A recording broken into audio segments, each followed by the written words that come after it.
जैसे हमारे पास ऐसे बच्चे लिखा हुआ है, जैसे -1 is less than 0 and 4 is less than 5। ये फर्स्ट दे रखा है, ये सेकंड दे रखा है। अब हमने इसको मल्टीप्लाई कर दिया दोनों 1 और 2 को, तो -1 इंटू 4 ये क्या हो जाएगा, इज लेस देन 0 इंटू 5। तो ये हमारा रिजल्ट क्या हो गया, -4 इज लेस देन 0। तो ये भी करेक्ट हो गया। ठीक है, अगर तुमको ऐसे लिखा है -1 इज लेस देन, मान लो लिखा है 3, ठीक है, और यहाँ पे देख लो ऐसे लिखा है -1 लेस देन 3, ये फर्स्ट इक्वेशन हो गया। और यहाँ मान लो कि 2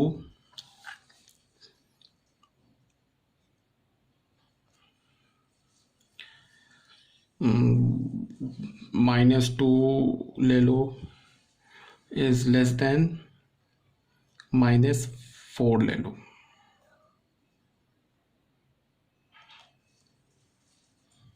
ठीक है, ये सेकंड ले लिया। अब तुम देखो 1 इंटू 2 कर दिया, तो हमें क्या मिलेगा, -1 into -2 is less than 3 into -4।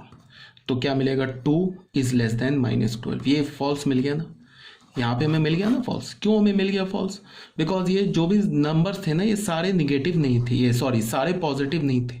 मैंने क्या बोला है कि दो इनइक्वालिटीज़ को मल्टीप्लाई तुम तभी करोगे जब सारे पॉजिटिव होंगे। ठीक है, यहाँ पे अब क्या बोला जा रहा है कि अब आ जाओ आई पॉइंट पे। इसमें क्या बोला जा रहा है, if a, b, c and d are all negative then we can also multiply the inequality first by making all positive. ठीक है, और जब पहले हम लोग क्या करें, सारे को पॉजिटिव बना ले फिर मल्टीप्लाई कर दे, तो कोई दिक्कत नहीं है। जैसे हमें पता है कि मान लो कि ऐसे गिवन है a is greater than b and c is greater than d।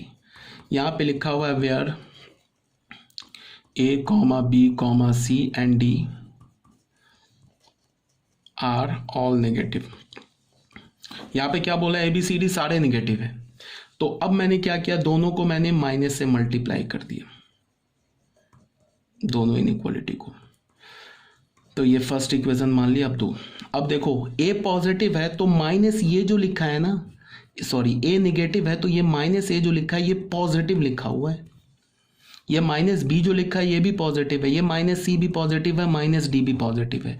अब ये सारे नंबर्स पॉजिटिव हो गए, तब अब इनइक्वालिटी को तुम मल्टीप्लाई कर सकते हो। तब यहाँ से क्या होगा, -a इंटू -c कर दो इज लेस देन, यहाँ -b इंटू -d कर दो, तो क्या हो जाएगा, AC is less than BD। ये ट्रू हो जाएगा, इसमें कोई प्रॉब्लम नहीं है। बट कुछ पॉजिटिव है कुछ निगेटिव है, तब तो तुम इनइक्वालिटी को मल्टीप्लाई नहीं कर सकते हो। सारे पॉजिटिव है तब मल्टीप्लाई कर सकते हो, अगर सारे निगेटिव है तो पहले माइनस से मल्टीप्लाई करके पॉजिटिव बना लो, फिर मल्टीप्लाई कर दो, फिर वैलिड हो जाएगा। बट सब्ट्रैक्शन एंड डिवीजन तो हम कभी कर ही नहीं सकते। ठीक है, और ये बोला जा रहा है if sum of ABCD are negative, इसमें से कुछ अगर निगेटिव हो then we can not multiply the inequality in ABCD। कुछ निगेटिव हो कुछ पॉजिटिव हो तब तो हम मल्टीप्लाई कर ही नहीं सकते इनइक्वालिटी को। हाँ, सारे पॉजिटिव है मल्टीप्लाई कर दो, सारे निगेटिव है तो पहले को सारे को पॉजिटिव बना के मल्टीप्लाई कर दो। ठीक है, और एडिशन भी कर सकते हैं, दो इनइक्वालिटी को ऐड कर सकते हैं जब उस इनइक्वालिटी का साइन सेम हो। अगर ग्रेटर ग्रेटर में दो इनइक्वालिटी हो ऐड कर दो, स्मॉलर स्मॉलर में दो इनइक्वालिटी ऐड कर दो। एक इनइक्वालिटी ग्रेटर में हो एक स्मॉलर में हो तो ऐड नहीं कर सकते। सब्ट्रैक्शन एंड डिवीजन हम कभी नहीं करेंगे, जब नहीं करेंगे चाहे कि सारे नंबर्स पॉजिटिव हो चाहे सारे निगेटिव हो। ठीक है, मल्टीप्लीकेशन कब करेंगे, ABCD अगर पॉजिटिव हो तो हम मल्टीप्लाई कर सकते हैं। अगर ABCD अगर सारे निगेटिव हैं तो पहले माइनस से मल्टीप्लाई करके पॉजिटिव बना लो, फिर मल्टीप्लाई कर दो। ठीक है, काफ़ी तुम लोगों को समझा दिया।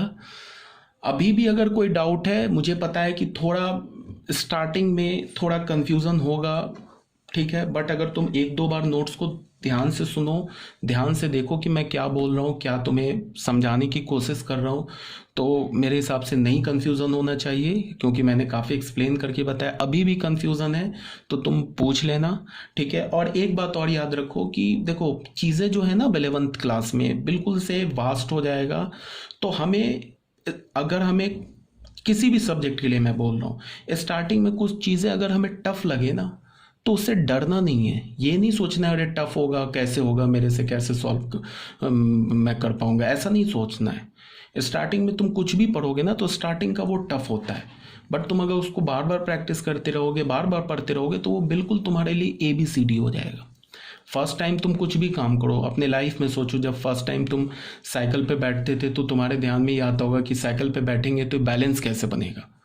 अक्सर बच्चे सोचते हैं कि बैठेंगे बैलेंस कैसे बनेगा, वो सोचते हैं कि किसी साइड हम पलट जाएंगे, गिर जाएंगे। लेकिन अब देख लो, शुरू में गिरते भी हैं, फिर बाद में जब वो चलाने लगते हैं, साइकिल चलाना छोड़ दोगे तो कभी नहीं सीख पाओगे। फिर वो साइकिल चलाने लगते हैं, फिर देखो बाद में दोनों हाथ छोड़ के भी चलाते हैं, बिल्कुल फ्री हो जाते हैं, उस पर मास्टर हो जाते हैं।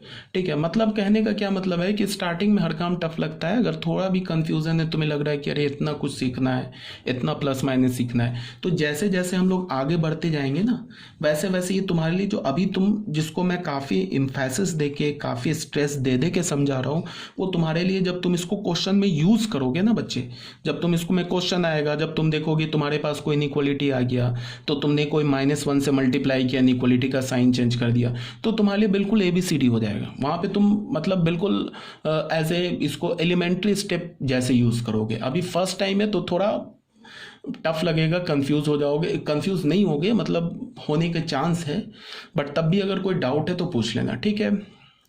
आई थिंक क्लियर होगा, कोई डाउट होगा तो पूछ लेना। ओके।